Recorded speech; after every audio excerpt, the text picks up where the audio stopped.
Hi, in this episode I'm going to let you know what the final steps will be to get this thing on the ground and finally on the dyno.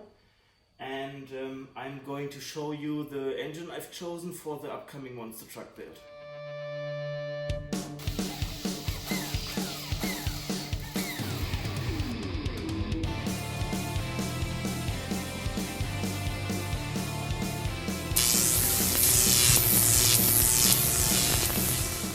Yeah, as most of you saw, the muffler kind of exploded during the last burnout on this table.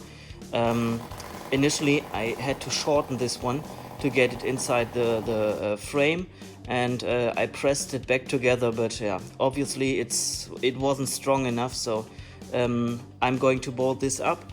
And most important right now is the steering.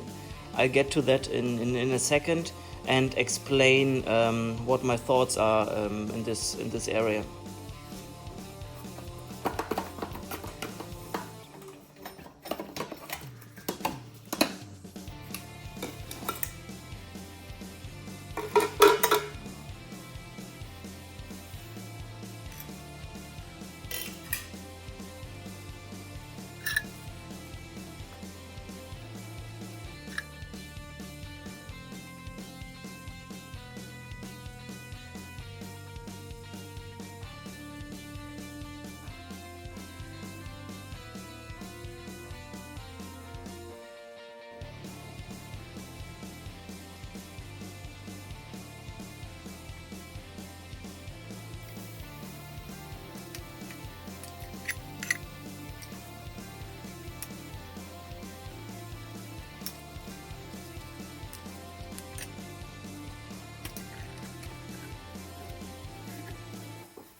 I would like to use this bracket, so it's the wrong angle, but it fits perfectly to the pipe, and use this bracket on the chassis.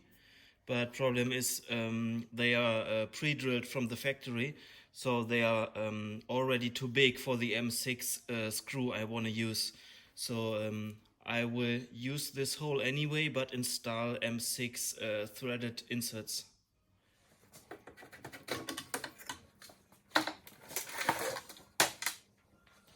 So this set is normally a three-stage or three-step process. You need to drill the hole, cut a thread, and then those inserts are going to be screwed in, and this one just secures the insert in the correct position.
Okay, here you can see the 2 ramps I bought just to get the car off the table and into the trunk of our van in the future.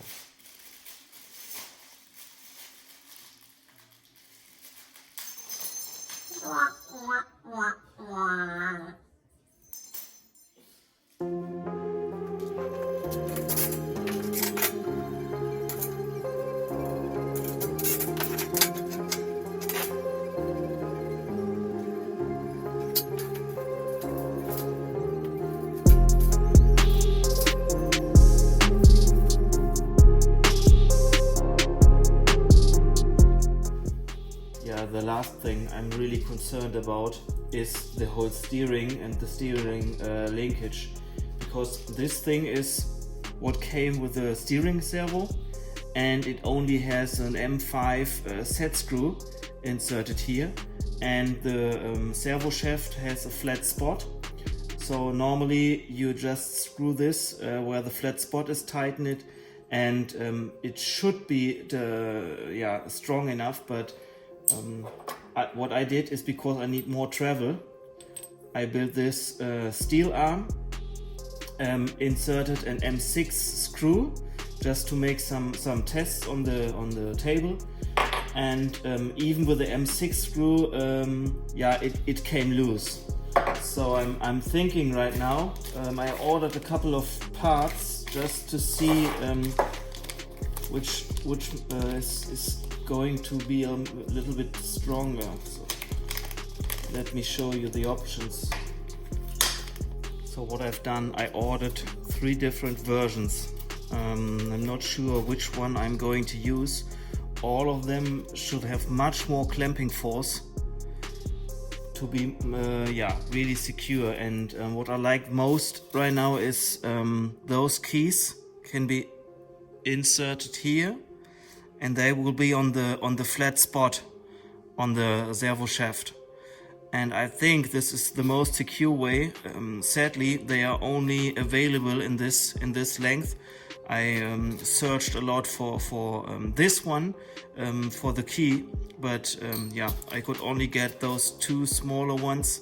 Maybe I'm connecting them together and using these keys.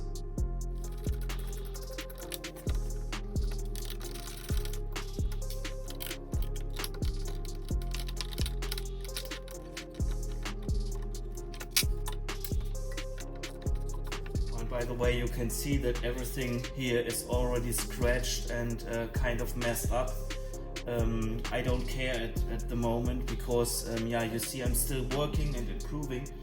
Once everything is finished and the car was successfully driving, I think I'm going to take everything apart again during next winter, and then everything will be completely sandblasted and powder coated.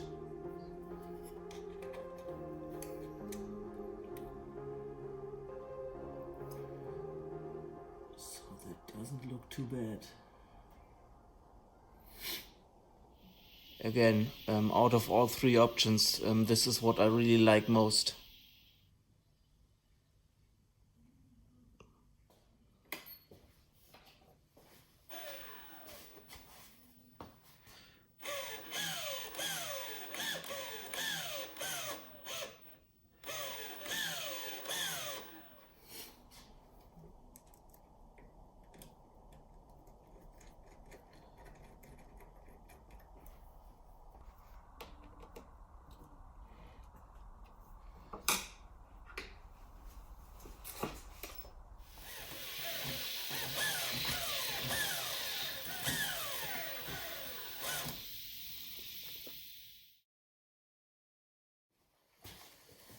Okay, let's talk about the monster truck engine.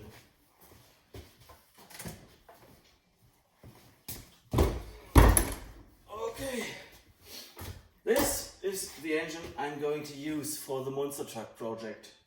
You see it's 13 horsepower, has 390 cc, and I'm going to strip everything apart, and I think What's going to stay is only the crankcase, couple of parts here and there, but overall this will be a completely new engine after all. I already told you this one is going to get supercharged as well, so I already ordered the supercharger. It's on its way right now. I'm not sure how long it's going to take. At least 2 weeks. I'm expecting the worst. Maybe it's going to take even 4 weeks. The supercharger will be mounted similar like I did in the wheelies. So I'm going to CNC machine a huge aluminum plate, which will be mounted with those screws. The engine is going to get an electric starter.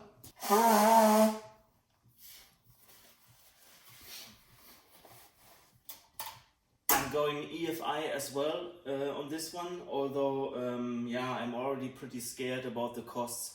The cost for that kind of EFI system, so that means the whole engine management system, all sensors, wideband lambda, is approximately 2,500 euros. So that really is going to hurt, but I need this EFI system to get this to run properly.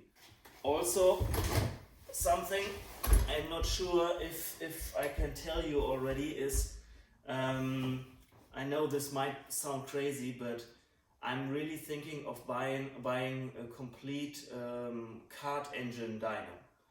So that means a complete professional dyno. It looks like for those of you who haven't seen this before, it looks basically like a nice table. You can mount the engine on there as well. Those dynos are available with a nice eddy current brake, so you can really tune the engine absolutely perfectly. You can brake at any kind of RPM point you would like to, so this will make the tuning really nice and absolutely perfect. I'm in contact with a couple of companies who sell parts for these engines, because obviously I need a lot of parts. So I'm going to start with a billet forged crankshaft, billet rod, forged piston. I'm going to need a special grind camshaft because of the supercharger. It's not possible to use a normal naturally aspirated camshaft. And my plan is to go to like 70 to even 80 horsepower. Everyone I talk to about those engines, and every time I tell them my plans are to shoot for 80 horsepower, everybody is telling me I'm completely mad, I'm completely crazy. This has never been done before. Although it has never been done before, that's no proof that it's not possible. In the next episode, I'll start with the engine build. I think I can let you know much more then about the parts I'm going to use, which supplier is going to help me with this project. So from this angle you can see how much bigger this engine really is. So it's literally double the size compared to the engine which is mounted in the wheelies right now.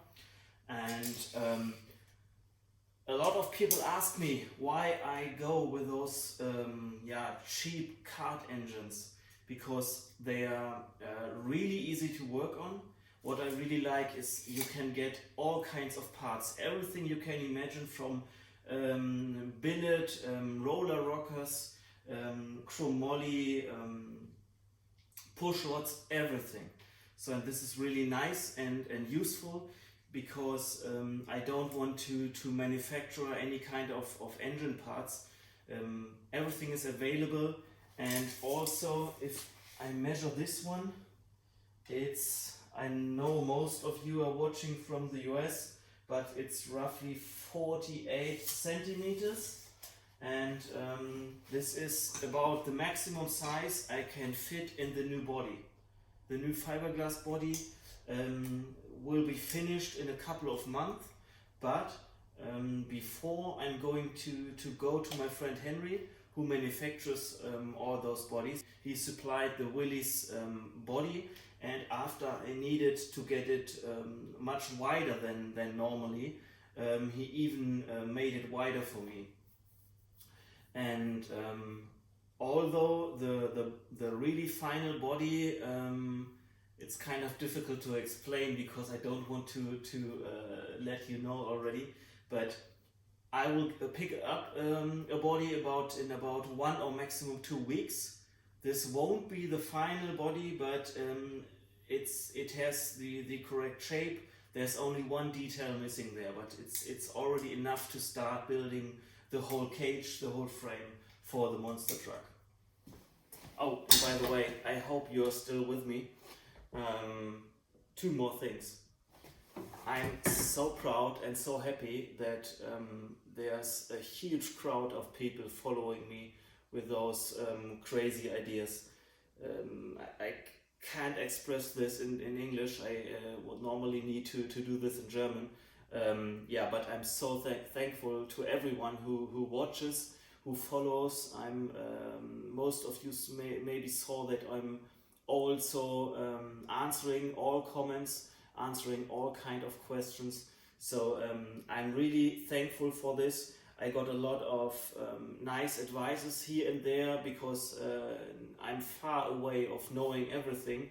So there are always situations where someone gives me a nice information, nice advice, how something is maybe even better, how something is going to be more professional.